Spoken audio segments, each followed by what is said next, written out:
Wisconsin running back Melvin Gordon says the reason that he came back to college football and shunned the NFL one more time was because he wants to play in the college football playoffs. To figure out whether that was a wise decision for Melvin Gordon, we bring in Sam Hoppen of No Coast Bias to talk some Wisconsin football.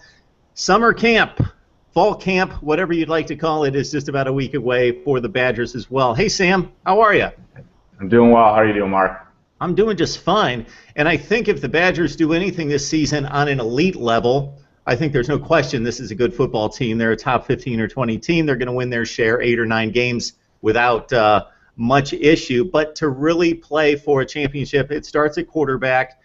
This is a team that outside of Russell Wilson has had very pedestrian quarterback play in the past. Scott Tolzien was a good one, no doubt. But you got Joel Stave, who's got the experience through 22 touchdowns. 13 picks is a little high, more of the pocket passer. And then you've got Tanner McAvoy, who comes in, played some safety last year. That's what kind of athlete he is.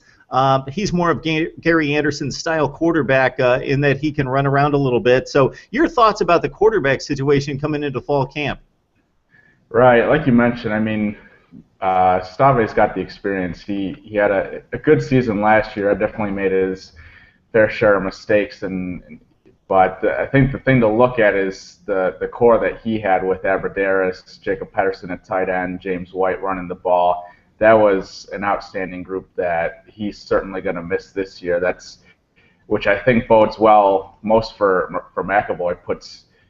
Gives him the most advantage with that because he's got an opportunity now to showcase his talent with the newer guys, with the less experienced teammates, and hopefully make a name for himself. Like you said, McAvoy coming over from safety. I know the first game that I saw him lined up in the defensive backfield, it was quite a shock to me to see someone who we brought in as a quarterback to see back there on defense. But from what I've heard, he's made a good transition back to the position, and he's made a name for himself in the spring game, especially made a couple nice passes to Kenzel Doe and Jordan Frederick. But he's definitely got the mobility that, like you said, Anderson is looking for. And I think another big thing is that's going to open up some opportunities for Melvin Gordon, hopefully, to get the box not as loaded and make some room for him to have that dual threat available and make that known to the defense that there's not just one runner who can take off with the ball. But from what I've heard, it's a pretty close battle at this point. I think it's all going to be about how they're going to play the next couple of weeks in practice and in the end who Anderson trusts most. Yes, Sam. So it's no secret, as we're saying here, that Anderson, based on his background, at Utah State, he had Chucky Keaton there. He loves mobile quarterbacks. He knows how much more you can do, how much more flexibility, how much more pressure you put on the defense. But he's got Stave, who's got experience. And even though there's some criticism of Stave and how he's played against the top competition, he's won a lot of games, and he's played fairly well at times. And again, the experience. McAvoy doesn't have that experience. So it's going to be interesting to see how that plays out and if Gary Anderson trusts the experience versus what he would love in terms of fit on the offense. I think there's also a thought out there that because of the lack of game breakers, proven game breakers on the outside, that Anderson's thinking, okay, the passing game could be a few steps behind the running game. I've got this great running back, actually 2 excellent running backs. I've got no playmakers on the outside. I need to have a playmaker somewhere, so it might be at quarterback, and that might turn out to be the decision right there. So I don't know if you have any thoughts about the way you would like to lean this Wisconsin quarterback situation. Yeah, I think I wouldn't be surprised if Stave came out as the starter week 1 against LSU to give him that, give him a chance to maybe prove himself against one of the top defenses, especially in the country. But I wouldn't be surprised if Stave's struggling to have Anderson throw McAvoy in there. Like you said, the mobility is a huge thing, especially for Anderson, giving him an opportunity to spread the defense and make it more known that there's more than just one threat in the backfield there. So I look to Stave to start the season off, but if he's not doing well, then there's certainly room for McAvoy to go in there and make a name. Sam, we mentioned the wide receiver position. Jared Abbrederis, it seemed like he played 10 years at Wisconsin, but he is finally gone. He's one of the class acts in the Big Ten over the past few seasons. Caught 78 last season. The rest of the wide receivers caught 28. That's pretty much what it's been.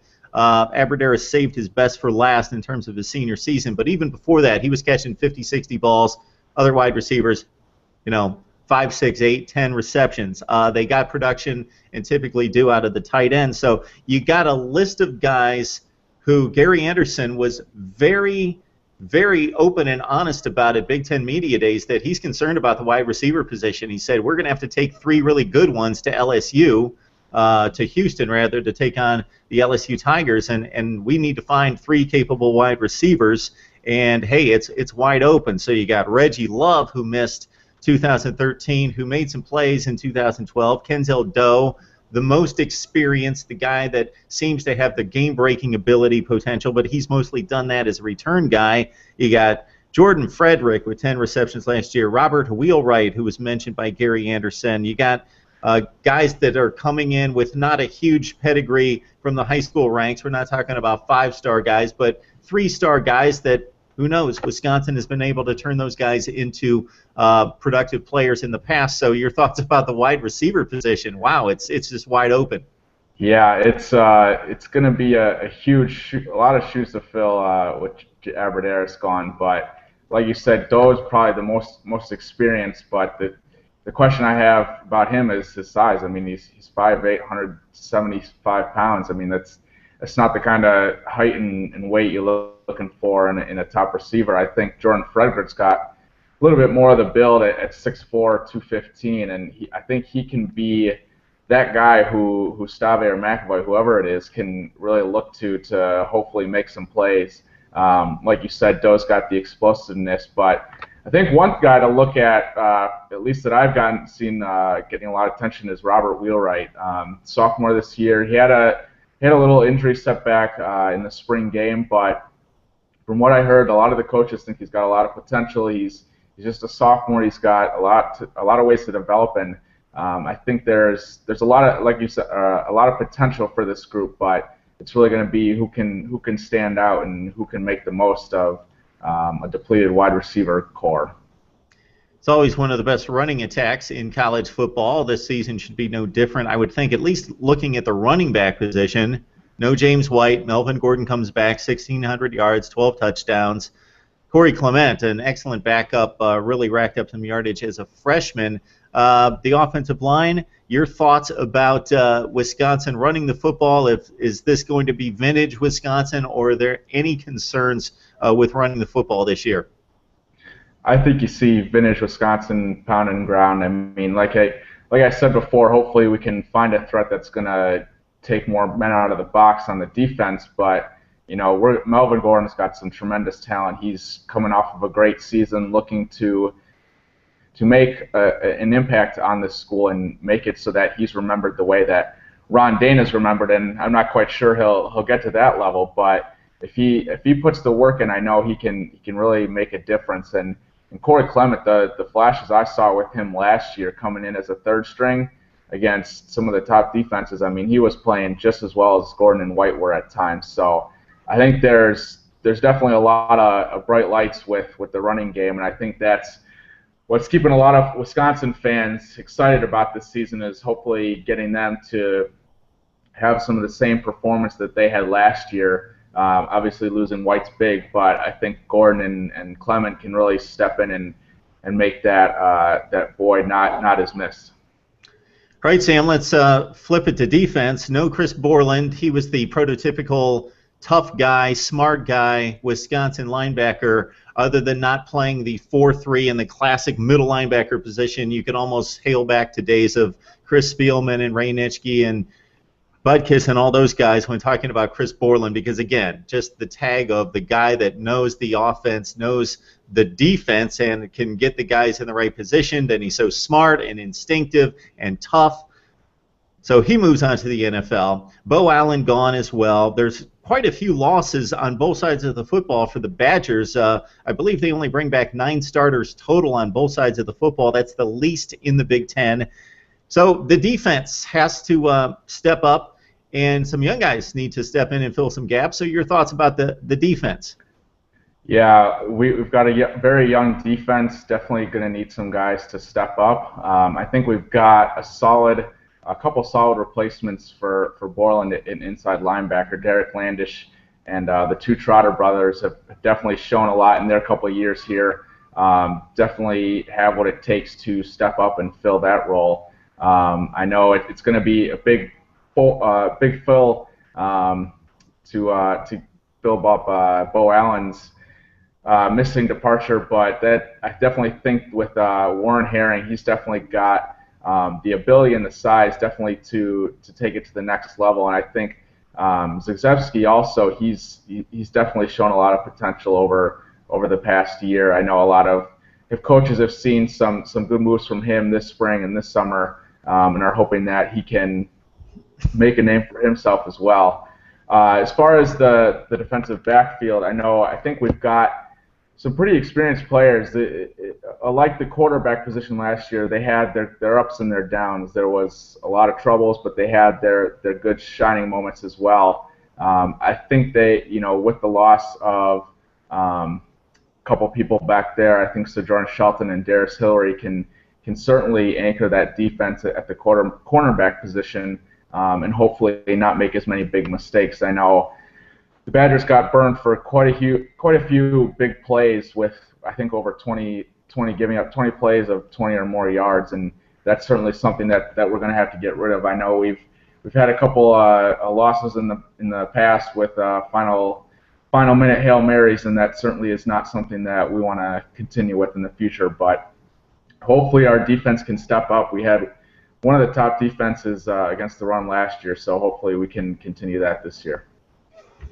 Yeah, there's no doubt that Christian Hackenberg kind of carved them up in the regular season finale, and then they moved on to the bowl game, and they certainly had a shot of winning against South Carolina, but Connor Shaw barely let the football hit the ground against that secondary. So they're a good football team. They're going to win 9 games or so, but to get to the place where they'd like to be, competing for a Big Ten championship and getting to that title game, and then, hey, who knows, maybe more than that, that's a key department. I think you nailed it there in regards to limiting these big plays by the opposing offense. So, all right, Sam, let's carve up the schedule a little bit. We've got LSU. Now, I love this game. This is my favorite game of Week 1. I got to see LSU and Wisconsin play. That is my favorite game by far of all the games across the nation, Week 1. And it's really not a matchup thing where one team's kind of fast and cutesy and the other's a tough team, so there's some kind of matchup conflict and whose will's going to win. They're very similar football teams in the way they approach the game. They run the ball, they play defense, and they go to the play action when they have to. But they're very similar teams. LSU's going to have the nod, most people would expect, athletically, but I look forward to this because Wisconsin typically represents the Big Ten in very fine fashion. Don't always win the games, but case in point, South Carolina, the 4th-ranked team in the country last year, and Wisconsin took them to the last 4 or 5 minutes of the game last year. So you got to be looking forward to this LSU matchup on Week 1. Yeah, I know I got a couple buddies going down to Houston for the game, and they're certainly looking forward to it. I think, one of the big reasons why we're putting a big team like this on our schedule early on is that Wisconsin's gotten a lot of criticism in the past for having a weaker non-conference schedule, and I think this really helps us. Even if we do end up losing the game, it's showing us, or showing the country, that we have the ability to play with these top-tier schools in the SEC and other conferences as well. And hopefully we can show up and play a good game. I know like you said, I'm looking forward to it, and it's going to be one heck of a game. We're very evenly matched in terms of the way we play football, with good defenses, good running games, and using the play action. But it's certainly going to be definitely a down to the minute wire game. I tell you, for people that don't keep track of those SEC Big Ten matchups, Wisconsin's the one team to trust. It used to be Penn State and Michigan. They used to lay the wood to the SEC better than anyone. But in recent years, and again, not always winning the games, but it's going to be tough, and it's going to be close typically when Wisconsin takes on the SEC. So let's dream big here, Sam. They beat LSU, okay? Then if they're really going to hope for the best, I think they need LSU then to play a typical LSU season and go 10-2. That would help out Wisconsin tremendously from there, because after that, Western Illinois, Bowling Green, South Florida. So they sweep through the non-conference schedule, you would think. I wouldn't be surprised the way Wisconsin plays football if one of those games they win like 17-13, but I'm pretty trusting that they're going to knock it through the next 3 games. Then, and I love to point this out when I look at these schedules, and we talked about it before we came on, no Big Four in the Eastern Division for Wisconsin. No Michigan State, no Michigan, no Penn State, no Ohio State. So that could work for them, that could work against them. That would work for them in regards to just racking up wins. If they get serious in the conversation about the college football playoff, it could work against them in regards to strength of schedule. That's why that LSU game's so important. So your thoughts about the rest of the schedule, which for me comes down to the last 3 with Nebraska, Iowa, and Minnesota, because they should be able to really go on a tear after that LSU game. Yeah, like you said, I think the last 3 games are probably the biggest stretch afterwards. But I think one game to look at it is definitely at Iowa. Iowa's been a consistent team the past couple of years, and we always have trouble beating them. They're definitely up there and one of the top 3 teams in our division as well. I think also looking at the first conference game at Northwestern, we typically struggle at Northwestern. We hammered them in our homecoming game last year, but for some reason when we play in Evanston, it is a totally different game. So hopefully we can beat Nebraska down the way we did in their Big Ten welcoming a couple years ago when we beat them 49-17. But they're also a great team that's definitely gonna prove themselves to be a good opponent, and being on the road at Rutgers, a new team that Wisconsin has not played often, is definitely going to be a new challenge for this team to take on. Yeah, Sam, Northwestern's a wild card. I think you nailed that one, because 10-3 2 years ago, they beat Vanderbilt, really good Vanderbilt teams back-to-back years. They played well in the Big Ten. They won the Gator Bowl. Then they come into last season. They win their first 4 games. They give Ohio State everything that they can handle. Then they got really ravaged by injuries for one thing, and lost ridiculously close games. This crazy game against Michigan in like triple overtime. Nebraska beat them on a Hail Mary pass, and then they just kind of fell off from there and lost 7 out of 8 football games. So we'll see if Pat Fitzgerald's team bounces back, but they're the dark horse in the division. For people that don't know the Big Ten, I think Iowa's kind of a sleeper, but for people that really know the Big Ten, they understand that Iowa's going to be serious this year, and Iowa, similar to Wisconsin, has a schedule that sets up for them to be playing for a division championship in the last couple of games of the season. So yeah, the trip to Iowa is going to be huge. I would think that is going to be a huge game for Wisconsin coming up here in 2014. So any other thoughts about what's going on here with the Badgers? Yeah, we're one of the preseason polls came out today, and we were ranked 14. So I'm optimistic that we're going to have a good season. Hopefully, we can solidify the quarterback position, get whether it's Stave or McAvoy. Hopefully they can play the way that a Wisconsin quarterback is usually playing, with efficiency. Making the passes that they need to, and just letting the running game take over. So hopefully Gordon can have a great season that he had, and the defense can step up and not let us down at the end of games. But sure is going to be one great season, and we're all looking forward to it in Madtown. Okay, I know we got about a month, actually about 4 weeks and a couple days, but what are your odds on beating LSU? Ooh, that's a tough one. I give them a 40% chance of beating them. 40% chance. So that's fair. I think they're going to be about a touchdown underdog at this point, but I trust Wisconsin in keeping it close. South Carolina was an interesting microcosm of what you see with the Big Ten and the SEC, and how the Big Ten slid back a step, where Wisconsin was right there. They ran the ball down their throats against like an NFL front seven, but when there had to be big plays in the fourth quarter, wow, South Carolina just had some athletic wide receivers, Bruce Ellington in particular, that made some plays. But I'm going to have fun watching that game. Definitely. Sam, no coast bias. Sam Hoppen here. What are you working on right now, Sam? Working on some fantasy football stuff for the upcoming season. That's a big passion of mine. I'm looking forward to hopefully beating all my roommates this year and taking home the trophy. So working on some fantasy football tips and advice, hopefully bringing the rest of the crowd some championships home too. I don't play. I've never played. People that know me are shocked that they find out that I've never played fantasy football, but just never got into it. Want to enjoy the games and not have to be tied to particular players making plays out there. So, Sam, thanks so much for joining us. We appreciate it. Yeah, thanks for having me, Mark.